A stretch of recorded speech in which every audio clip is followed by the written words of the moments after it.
Gentlewoman. We'll now recognize the gentleman from Ohio, Mr. Jordan, for 5 minutes. Thank you, Mr. Chairman. Director, thank you for being with us. On Tuesday, you said any reasonable person in Secretary Clinton's position should have known that an unclassified system was no place for these conversations. You said on Tuesday some of her emails bore classified markings, and you also said on Tuesday there were potential violations of the appropriate statutes. Now, I know a bunch of prosecutors back home would look at that fact pattern, look at that evidence. You even referenced it in your opening statement. Some of your friends in the prosecution business have been on TV saying they'd have looked at that same evidence and they would have taken it to a grand jury. But on Tuesday you said, and today in your opening statement you said, no reasonable prosecutor would bring such a case. And then in your statement Tuesday you cite factors that helped you make that decision and make that statement. And one of the factors you said was consider the context of a person's actions. Now, typically when I hear context in the course of a criminal investigation, it's from the defense side, not the prosecution side. It's at the end of the case after there's been a trial and a guilty verdict, and it's during the sentencing phase, mitigating circumstances. That's the context we typically think about. But you said it on the front end. You said consider the context of the person's actions. And so I'm curious, what does consider the context mean? Because a lot of Americans are thinking just what the chairman talked about in his opening statement, that there are two standards, one for we the people and one for the politically connected. A lot of folks I get the privilege of representing back in Ohio think that when you said consider the context, they think that's what Mr. Gowdy just talked about, the fact that she's former First Lady, former Secretary of State, former Senator, major party's nominee for the highest office in the land.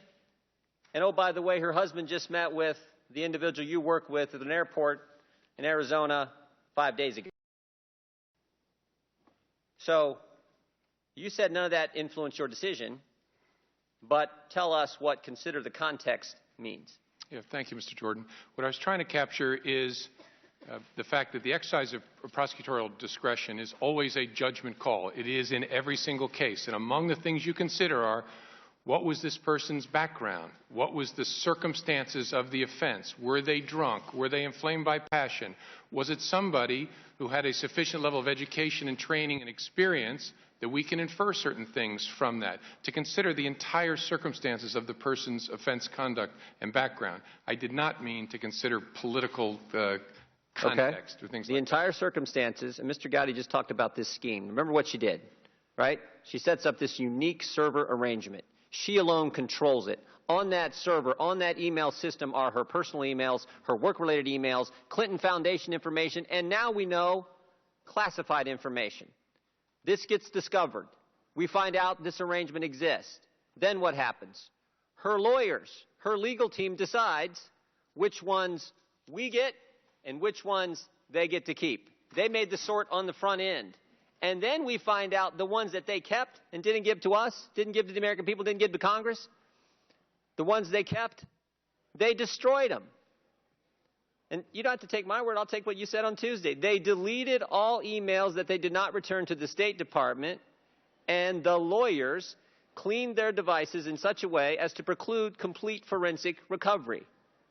Now, that sounds like a fancy way of saying they hid the evidence, right?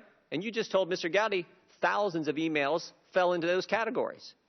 Now, that seems to me to provide some context to what took place here. Did Secretary Clinton, legal team, let me ask it this way. Did Secretary Clinton know her legal team deleted those emails that they kept from us? I don't believe so. Did Secretary Clinton approve those emails being deleted? I don't think there was any specific instruction or conversation between the Secretary and her lawyers about that. Did you ask that question? Yes. Did Secretary Clinton know that her lawyers cleaned devices in such a way as to preclude complete forensic recovery? I don't believe that she did. Did you ask that question? Yes. Do you see how someone could view the context of what she did? Set up a private system. She alone controlled it.